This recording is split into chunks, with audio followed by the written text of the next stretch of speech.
Hello, आप सबको मेरा प्यार भरा नमस्कार और मेरे यूट्यूब चैनल में आपका बहुत-बहुत स्वागत है।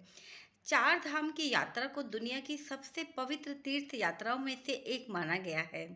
ये है यमुनोत्री, गंगोत्री, केदारनाथ और बद्रीनाथ। मैं अभी हाल ही में इन चारों धामों की यात्रा करके आई हूँ और उसका एक्सपीरियंस मैं आपके साथ शेयर कर रही हूँ, जो मैंने खुद अनुभव किया है और सफ़र किया है। अगर आप भी इस पवित्र तीर्थ यात्रा की योजना बना रहे हैं, तो आपके लिए बहुत यूज़फुल रहेगा मेरा वीडियो देखना। ये सारे के सारे धाम हैं, ये उत्तराखंड के हिमालय की बुलंद चोटियों के बीच में विद्यमान हैं। जितना सुंदर दृश्य आपको दिखता है फ़ोटोज़ में या वीडियो में, यात्रा उतनी ही कठिनाइयों वाली होती है। और इतनी सुगम नहीं होती है, इतनी सरल नहीं होती है, जितना कि हमें देखने से लगता है। तो सबसे पहले हम बात करते हैं यमुनोत्री धाम की, क्योंकि सबसे पहले हम यमुनोत्री धाम ही जाते हैं। ये यमुना नदी का स्रोत है और ज़मीन से करीब 3,300 मीटर की ऊंचाई में है।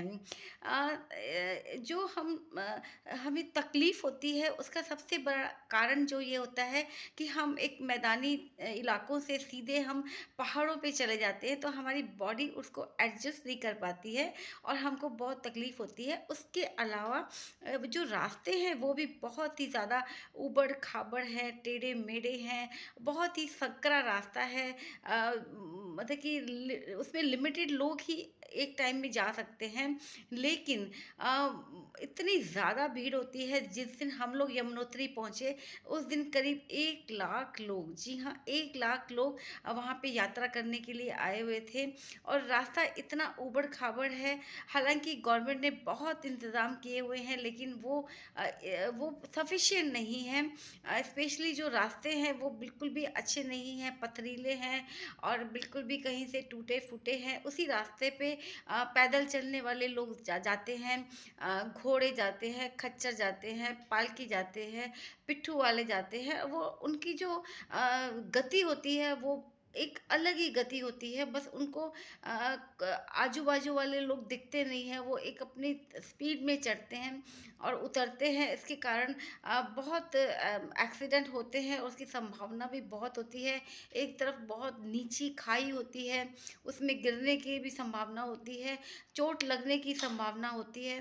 तो इस तरह से बहुत सारी तकलीफ़ों के बाद आप मंदिर तक पहुँचते हैं। यमुनोत्री जो मंदिर बना हुआ है ऊपर, वहाँ पे पहुँचते हैं तो मौसम तो बिल्कुल चेंज हो जाता है। आप एकदम दिल्ली की 44 डिग्री टेम्परेचर से एकदम आप माइनस में चले जाते हैं और फिर पहाड़ों में मौसम का बिल्कुल भरोसा नहीं होता है। एकदम बारिश होने लगती है। आप मतलब आपका इतना थर-थर काँपने लगते हैं आप। और उसमें इतनी सारी भीड़, इतने लोग, मतलब लगता है कि कोई भेड़-बकरियाँ छोड़ दी है।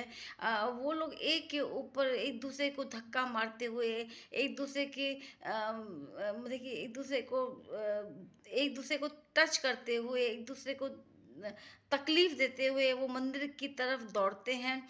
तो तब सच पूछिए कि जो जिस आस्था से हम लोग आते हैं, वो आस्था पता नहीं कहाँ उन वादियों में छूमंतर हो जाती है और उस समय लगता है हमको कि हम सिर्फ़ कैसे न कैसे बस एक मशीन की तरह हमारी शरीर हो जाता है और हमको लगता है कि बस किसी न किसी तरह से हम बस अब यहाँ से नीचे जाएँ तो जान में जान आए।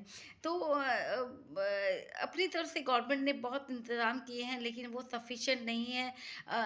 क्योंकि जब जन सैलाब आता है, तो ये सारी की सारी जो ये क्या बोलते हैं, इंतज़ाम होते हैं गवर्नमेंट के, वो धरे की धरे रह जाते हैं। तो हम गवर्नमेंट को थोड़ा-सा और उस पे काम करना चाहिए। उसके बाद आता है यमुनोत्री, जो कि वो भी 3,000 मीटर की ऊंचाई पर है। उसके बाद केदारनाथ और उसके बाद बद्रीनाथ, जो कि 3,300 मीटर की ऊंचाई पे है। गंगोत्री हालांकि इसमें बहुत ज़्यादा आपको चढ़ाई नहीं मिलेगी, लेकिन यहाँ भी प्रॉब्लम वही है। बहुत ज़्यादा लोग हैं। उनको मैनेजमेंट करने के लिए बहुत कोई अथॉरिटी नहीं है कि उनको रोक सके या फिर एक लाइन बना सके उसके बाद में एक वीआईपी पास का भी कल्चर वहाँ पे चला हुआ है कि भगवान भी उन्हीं लोगों को दर्शन देते हैं जो ज़्यादा पैसा देते हैं। अगर आप एक आम नागरिक हैं या आपने कोई ज़्यादा पैसे की पर्ची नहीं कटाई है, तो आपको घंटों लाइन में लगना पड़ेगा। घंटों मतलब वो घंटे 3 का घंटे भी हो सकते हैं, 4 घंटे भी हो सकते हैं।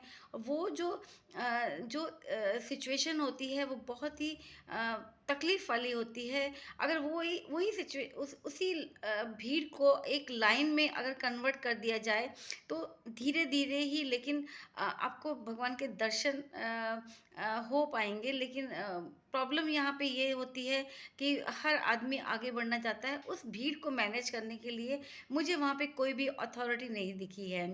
तो यमुनोत्री और गंगोत्री के एक्सपीरियंस के बाद हमने केदारनाथ जाने का प्लान हमने कैंसल कर दिया, क्योंकि वो बहुत ज़्यादा ऊँचाई पे है और वो 19 किलोमीटर की खड़ी चढ़ाई है, जो कि मुझे लगा नहीं कि हम लोग कर पाएँगे, क्योंकि यमुनोत्री का एक्सपीरियंस हमारा बहुत ही बुरा रहा था। हम लोगों की तबीयत बहुत ख़राब हो गई थी।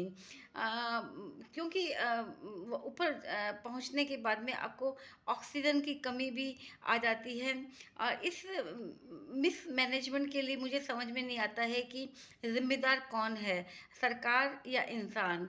आखिर पहाड़ों की क्षमताओं का हम कब तक टेस्ट करते रहेंगे? यात्रा के नाम पे मुझे लगता है कि यहाँ पे जान से खिलवाड़ हो रहा है। घंटों के इंतज़ार के बाद भी जब आपको अच्छी तरह से भगवान के दर्शन नहीं होते हैं, तो कहीं न कहीं आपकी आस्था को चोट पहुँचती है। वीआईपी के पास के नाम पे लूट मची हुई है। होटल वाले, रेस्टोरेंट वाले, पालकी वाले, घोड़े, खच्चर वाले, इन सब का कोई भी एक डेफ़िनेट किराया तय नहीं किया हुआ है। वो अपनी मन-मर्ज़ी से किराया वसूल करते हैं 5,000, 6,000, 7,000, 8,000, 10,000, मतलब जो जिसमें भी बात बन जाए। तो एक उनको फ़िक्स करना चाहिए। हालाँकि उन्होंने बोर्ड बनाए हुए हैं, लेकिन उसका पालन कोई नहीं करता है।